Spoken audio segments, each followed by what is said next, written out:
The Hand of Brass.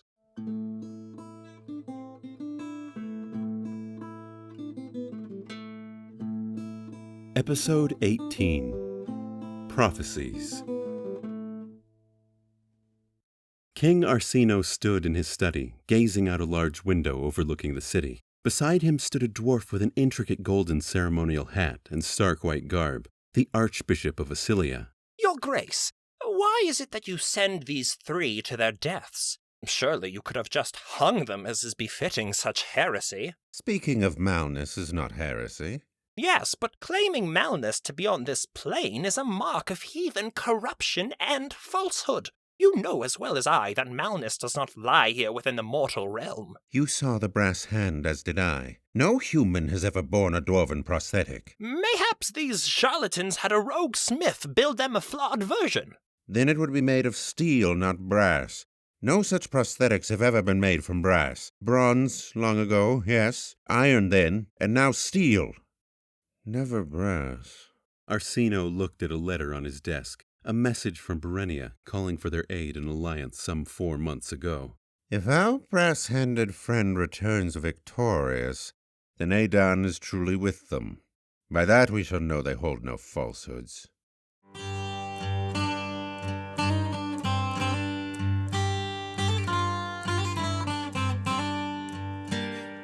Raven, Elric, and Duncan walked through the cavernous roads of Acilia, followed by an armed brigade ensuring the trio did not stray from the path. Strange.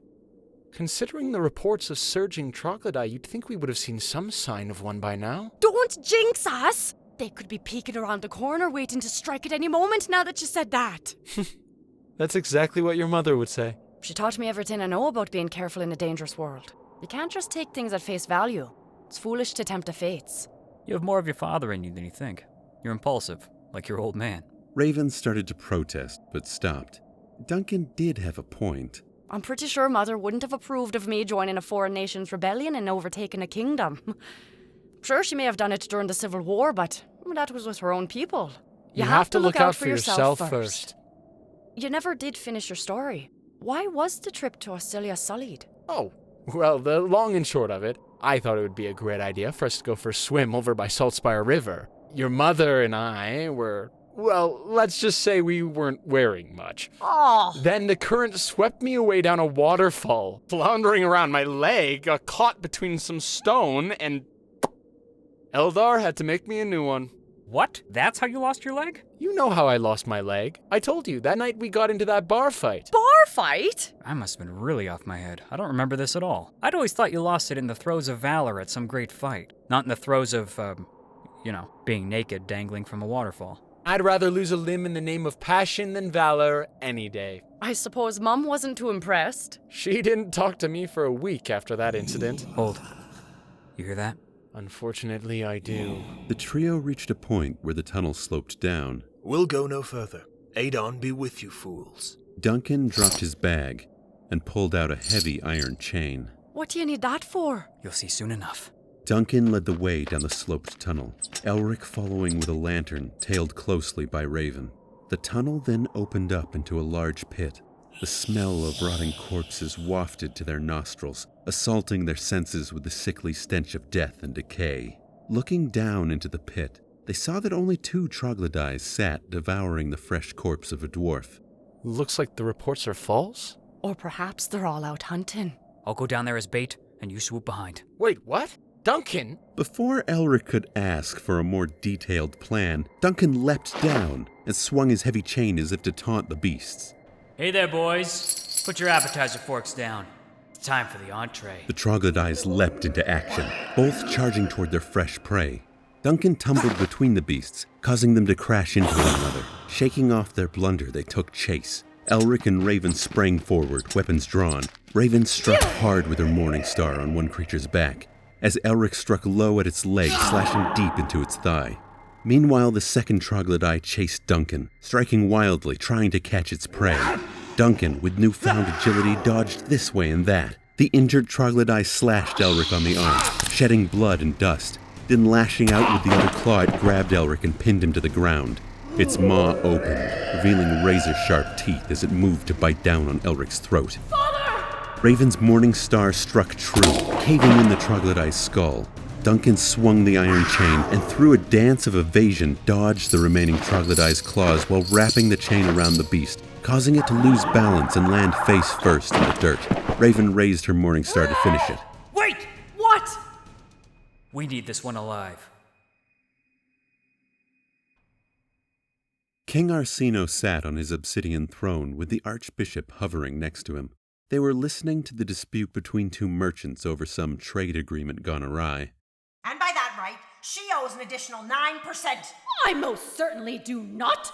Duncan entered the great hall, dragging the bound troglodyte, which let out a muffled screech. What in Adon's holy name is going on? What is the meaning of this? Your Highness, King Arsino, Your Holiness Archbishop. When last we met, I was a feverish mess, unable to answer the accusations hurled against my character. Allow me to introduce myself. My name is Duncan, and I would like you to meet a friend of mine. Duncan pulled the chain that bound the troglodyte and dragged it to the center of the room. Guards! Escort him and this beast out of my halls! Oh, don't worry, Your Highness. I'll be showing myself out momentarily. But first, I need to make a believer out of you and the current climate of things. Duncan reached down and loosed the chain wrapped around the troglodyte's muzzle. He then grabbed the monster by the neck using his brass hand. I shall feast on your mortal blood. Our Lord Malnus has returned, and you all shall suffer tortures beyond your imaginations. The court stared in utter shock. Duncan then stabbed the troglodyte in the chest, finishing the beast off. This is but a shade of the true darkness on your doorstep. Act before it is too late. Duncan left the halls of Acilia for the last time.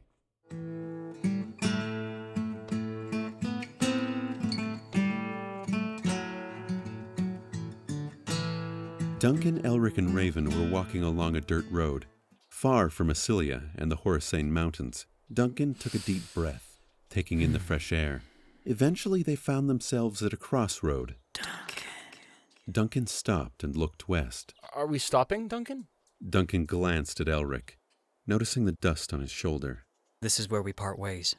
What? Why? Duncan said nothing as he wrapped his arms around Elric in a hug. Though caught off guard, Elric hugged back. Duncan? It's time to go where your heart is. Elric suddenly felt very tired, almost somber. Duncan let Elric go and turned away. We will meet again soon, friend. Duncan started down a side path alone. What was that about? Looks like the mists of Terendia take you no matter what. There's been something I've wanted to ask you, Raven. What happened to your mother? She took ill and passed away the winter before you arrived in Berenia. I had a feeling. Could you take me to where she was buried? A few days passed. Raven led Elric up a beautiful hillside overlooking a grassy valley. Raven noticed Elric was walking much slower than usual as they made their way to the top. At the peak lay a gravestone with the inscription, Amber Storm Shield. This was one of her favorite places to travel. We passed it once when we were fleeing from Humeria. It's beautiful. Raven looked to her father and saw that he was covered in more dust.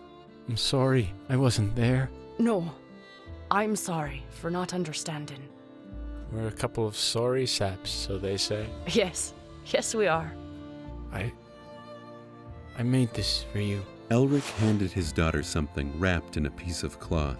She unraveled it to reveal a small wooden raven. You always loved ravens, so I whittled that for you.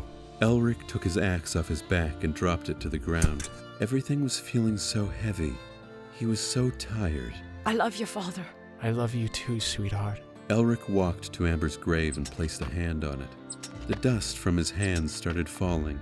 I don't want you to go. Please. I know. I was in the mists for too long to be saved, despite Duncan's efforts. But who knows?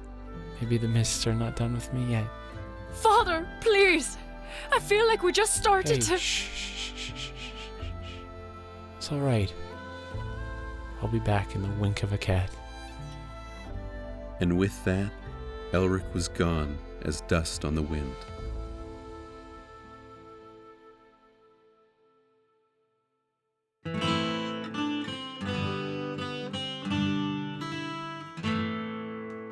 Hey there, thanks for listening. If you really enjoyed what you heard, leave a rate and review, and keep up to date with us on Instagram, Facebook, and Twitter at The Hand of Brass. And if you want to support us further, check out our Patreon. You can get exclusive access to bonus footage, behind the scenes, interviews, and more. Thanks again for listening.